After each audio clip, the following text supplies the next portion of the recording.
All right. So since this happened today, and since we're talking about Israel, we're going to have to talk. Listen, Colonello, all you guys are going to get your wish. Okay. So your wish is now granted.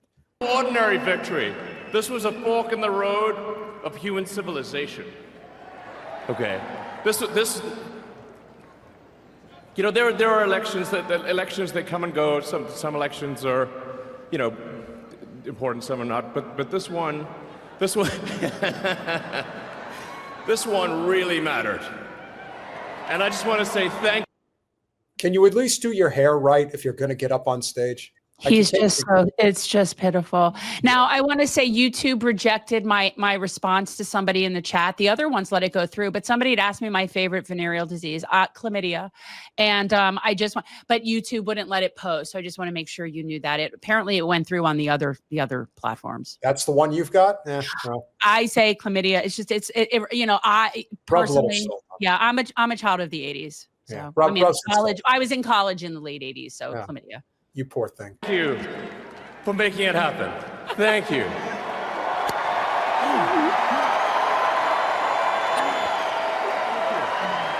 My heart goes out to you. He is so on the spectrum, awkwardly weird, and just like, he's just so wrong. Okay, so since you're actually a Jew and you can speak to this, was he doing Zig Heil? Can you say you're actually Jewish and not a Jew? Okay, but yeah, Jen, was he doing Zig Heil?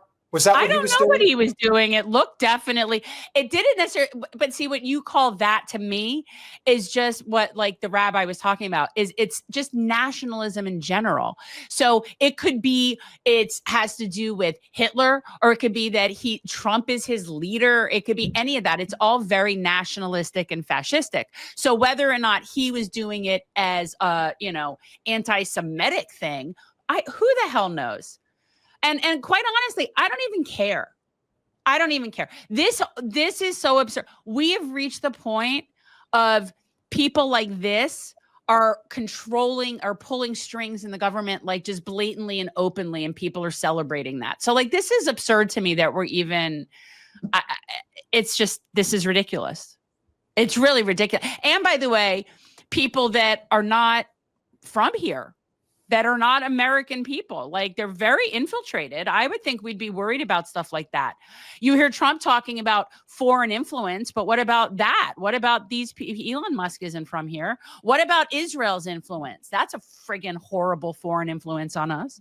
Yeah. And what I also think is more prudent is whether or not people recognize the issues with like I said, a murderer's row of billionaires showing up to Trump's inauguration.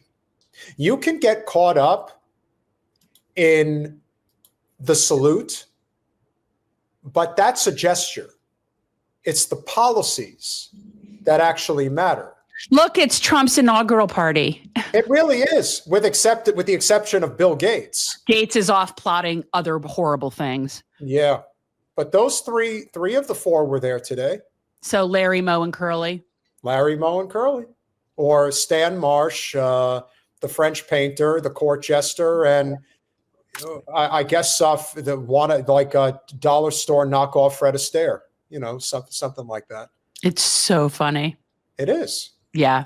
Bezos is on the end, Chris. How do you not see him? Bezos is right there in the beanie. Yeah. Right there in the red beanie. Like, he's got the Stan Marsh beanie on. That's Bezos' profile. Even though he's much more of a Cartman than he is he's much more of a Cartman than a Stan. I don't follow the show, but look, you know what? I had to work with hats that fit. Yeah. But it's not surprising, and it shouldn't be. This is what the fact that you see people today making commentary about. Oh, he meant like, where's Waldo? Yeah. Yeah, that's actually a Where's Waldo beanie too. I could see that. Yeah. Okay. You see the commentary today from like a lot of Democrats, like, oh, you see what you gave us? You gave us a whole bunch of billionaires running the country. Who in the flying fuck do you think was funding Kamala and Joe's campaigns? There were way more billionaires than were with Trump, actually. Way more. And on top of that, Kamala outraised Trump by triple. Oh, yeah. Where do you think that money comes from?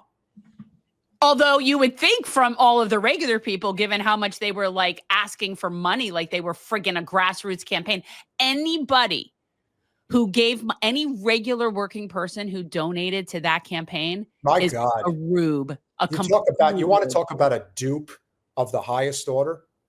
That, Yeah. it's one thing when you are a grassroots campaign, but to give money to a campaign that takes PAC money and billionaire money, and then they're taking your money, you're a rube. Congratulations, you are a rube. Like, that makes no sense to me whatsoever. I would never give money to a campaign that took money from non-grassroots sources. You can spin this however which way you want to spin it. We know how Trump operates. This isn't anything new. What we do know is that this country got so much worse in the last 4 years, and that was before the genocide. I will never forget the sight of the Democratic congressional delegation waving the Ukraine flag on the House floor. Oh, I will never forget that one. I'll never forget them giving a standing ovation to a genocidal maniac. But, it's like the times they are changing.